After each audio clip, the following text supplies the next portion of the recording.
Hi అండి, welcome back to my channel. నేను మీ శైలజ. ఈరోజు నేను మీకు బెల్లం గవ్వల్ని చేసి చూపించబోతున్నానండి. ఇవి చాలా టేస్టీగా ఉంటాయి, అలాగే చాలా ఈజీగా కూడా చేసేసుకోవచ్చు వీటిని. ఇవి చాలా గుల్లగా రావాలి అంటే కనుక నేను ఒక చిన్న టిప్ చెప్తానండి. ఇవి చాలా బాగుంటాయి, తప్పకుండా వీడియో మొత్తం స్కిప్ చేయకుండా చూడండి. హాయ్ అండి, welcome to my channel. It's my world Telugu. ఇప్పుడు గవ్వలు తయారు చేసుకోవడానికి ముందుగా మనం ఒక కప్పు మైదా పిండిని తీసుకోవాలి. మైదా పిండిని ఎప్పుడైనా సరే దేంట్లో వాడినా ఒక్కసారి జల్లించి తీసుకోండి. అందులో అరకప్పు బొంబాయి రవ్వని తీసుకోవాలి. కొంచెం ఉప్పు వేసి, ఎక్కువ ఉప్పు వేయకండి, కొంచెమే వేసుకోండి. వేసి ఇలా బాగా కలుపుకుని ఇప్పుడు స్టవ్ వెలిగించి ఒక మూకుడు పెట్టుకుని ఒక 4 స్పూన్ల ఆయిల్ వరకు వేయండి. అందులో ఈ ఆయిల్ని వేడి చేయాలి. ఈ వేడి చేసిన ఆయిల్ వేయటం వల్ల మనకి గవ్వలు అనేది గుల్లగా వస్తాయన్నమాట. ఇలా కొంచెం వేడి చేసుకుని ఆ పిండిని ఒకసారి మళ్ళీ స్పూన్తో మధ్యలో స్పేస్ చేసుకుని ఇప్పుడు ఈ ఆయిల్ని అందులో వేసుకుందాం.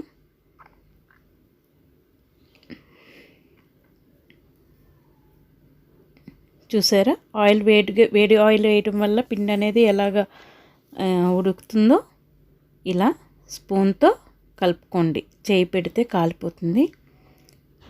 ఆయిల్ అనేది ఇలా హీట్ ఎక్కాలన్నమాట. ఇలా మనకి గుల్లగా రావటం కోసమని అలా బుడగలు రావాలన్నమాట పిండిలో వేసినప్పుడు. ఇలా స్పూన్తో బాగా కలిపేసుకుని కొంచెం చల్లారనిచ్చి మనం చేత్తో ఇప్పుడు ఒకసారి బాగా కలుపుకోవాలి. ఆయిల్ని అంతా వేసాం కదా, ఇలా బాగా కలుపుకొని కొంచెం కొంచెం నీళ్ళు వేసుకుంటూ ఈ పిండి ముద్దని రెడీ చేసుకోవాలి. ఇది పూరీ పిండి కన్నా కొంచెం గట్టిగా ఉండాలండి. అయినా కానీ ఇలా మదాయించుకుంటూ చక్కగా బాగా కలుపుకోవాలన్నమాట. ఈ పిండిని మనం ఎంత బాగా కలుపుకుంటే అంత బాగా వస్తాయన్నమాట గవ్వలు అనేది. ఆల్రెడీ మనం వేడి చేసిన ఆయిల్ పోసాం కాబట్టి గుల్ల అవుతుంది, పిండి ఆల్రెడీ గుల్ల అవుతుంది. ఇంకా మనం దానికి తోడు ఇంకా మనం బాగా కలుపుకుంటే ఇలా చేతికి కొంచెం ఆయిల్ రాసుకుని కొంచెం దీన్ని ఇలా కలుపుకుంటూ ఉంటే డ్రై అయిపోతుంది అన్నప్పుడు ఇలా కలుపుకుంటే చాలా బాగా గవ్వలు అనేవి బాగా వస్తాయన్నమాట. ఇలా కలిపేసుకుని ఒక అరగంట పాటు పక్కన పెట్టండి. తర్వాత తీసి మళ్ళీ ఒకసారి బాగా కలుపుకుని దీన్ని పిండిని ఇవి చాలా ఫాస్ట్గా చేసేసుకోవచ్చండి. అప్పటికప్పుడు చేసి పెట్టుకుంటే ఒక నెల రోజుల పాటు కూడా నిల్వ ఉంటాయన్నమాట. ఇవి మనకి ఇలా చక్కగా 2 ముద్దలుగా విడదీసుకుని బాగా కలుపుకోండి. వాటిని పిండి ముద్దలను అయితే బాగా ఎంత బాగా వీలైతే అంత బాగా కలుపుకుంటే ఈ గవ్వలు అనేవి స్మూత్గా వస్తాయి. ఇలా మీరు ఏ సైజు గవ్వలు చేసుకోవాలనుకుంటే ఆ సైజులో పిండి ముద్దలను అయితే తీసుకోండి. ఇలా అన్నీ కూడా ఉండలుగా చేసుకుని పెట్టుకోండి.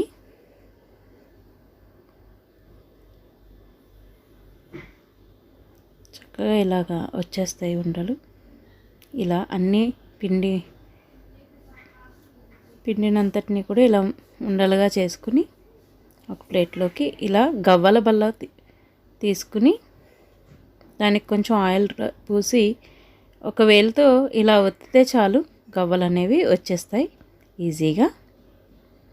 ఈ గవ్వల బల్లలు అన్ని చోట్ల దొరుకుతున్నాయండి ఇప్పుడైతే మార్కెట్లో.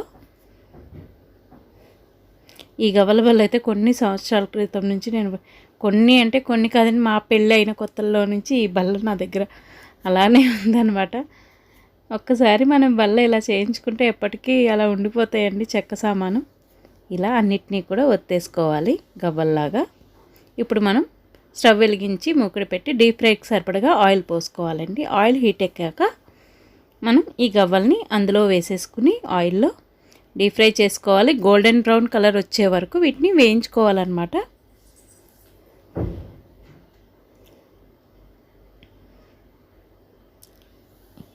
చక్కగా మీడియం ఫ్లేమ్ మీదే పెట్టి వేయించుకోండి. హైలో పెట్టద్దు, తొందరగా మాడిపోతాయి అన్నమాట. ఇలా మంచి కలర్ వచ్చే వరకు వేయించుకోండి వీటిని. ఇలా ఈ మంచి కలర్ వస్తే మనకి ఇవి చాలా గుల్లగా కూడా ఉంటాయండి, గట్టిగా ఏమి ఉండవు గవ్వలు. మనం బయట కొనుక్కునే షాప్స్లో కొనుక్కునే వాటికన్నా కూడా ఇవి బాగుంటాయి అన్నమాట. మనం చేసుకుంటున్నాం కదా. ఇప్పుడు బెల్లం పాకం కావాల్సినట్టుగా నేను ముందు స్టవ్ వెలిగించి మూకుడు పెట్టాను. కొంచెం హీట్ ఎక్కింది కదా, డైరెక్ట్ బెల్లం వేస్తే మాడిపోతుందని కొంచెం నీళ్ళని పోసి అప్పుడు నేను బెల్లాన్ని వేస్తున్నానండి. ఇందులో నేను 1 కప్పున్నర బెల్లం అయితే తీసుకున్నాను. మీరు తీపి ఇంకొంచెం ఎక్కువ తింటారంటే ఇంకొంచెం వేసుకోవచ్చు. తక్కువ తింటారనుకుంటే 1 కప్పే వేసుకోండి బెల్లం అయితే. కానీ ఉండాలి, ఈ మాత్రం అయితే ఉంటే మనకి గవ్వలకు అనేది బాగుంటుందన్నమాట.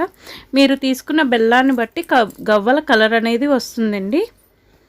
నేను తీసుకున్నది కొంచెం డార్క్ కలర్ ఉంది బెల్లము, అందుకోసమని నాకు గవ్వలు కొంచెం డార్క్ కలర్లో వచ్చినాయి అన్నమాట. ఇలా మనకి బెల్లం పాకం అనేది వచ్చిందా లేదా అనేది మధ్య మధ్యలో ఇలా బుడగలు వస్తున్నప్పటి నుంచి మీరు చెక్ చేసుకోండి. చెక్ చేసుకుంటే మనకి ఇది ఉండపాకం రావాలన్నమాట, తీగ పాకం కాదు, ఉండపాకం రావాలి. అంటే బాగా జిగురు పాకం రావాలన్నమాట. ఇలా చెక్ చేసుకుంటూ దగ్గరే నిలబడి ఒక 10 నిమిషాల్లో ఈ పాకం అయితే రెడీ అయిపోతుందండి. ఇలా కొంచెం గిన్నెలో నీళ్లు పోసుకుని ఇలా చెక్ చేసుకుంటే మీకు తెలిసిపోతుంది. ఇది వచ్చింది అంటే మనకి పాకం రెడీ అయిపోయినట్టే. వీటికనే కాదండి, పల్లీల పట్టీకైనా జీడిపప్పు పట్టీకైనా కూడా ఇదే పాకం అన్నమాట. ఇలా మనం వేయించి పెట్టుకున్న గవ్వలన్నిటినీ కూడా ఈ పాకంలోకి వేసేసుకుని ఒక 5 నిమిషాల పాటు కొంచెం కలుపుకుంటూ ఉంచుకోండి ఆ స్టవ్ పైనే. ఒక 5 నిమిషాల తర్వాత స్టవ్ ఆఫ్ చేసేయండి. ఇలా చక్కగా అన్నిటికీ పట్టేలాగా కలుపుకుని ఒక ప్లేట్లోకి తీసుకుని చల్లారనివ్వండి పూర్తిగా వీటిని. ఇవి చల్లారాక విడివిడిగా వచ్చేస్తాయండి గవ్వలు వేటికవే.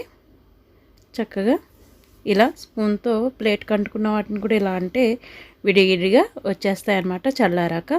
ఇదిగోండి బెల్లం గవ్వలు రెడీ అయిపోయినాయి. మీకు ఇష్టమైతే పంచదార పాకంలో కూడా వేసుకోవచ్చు వీటిని.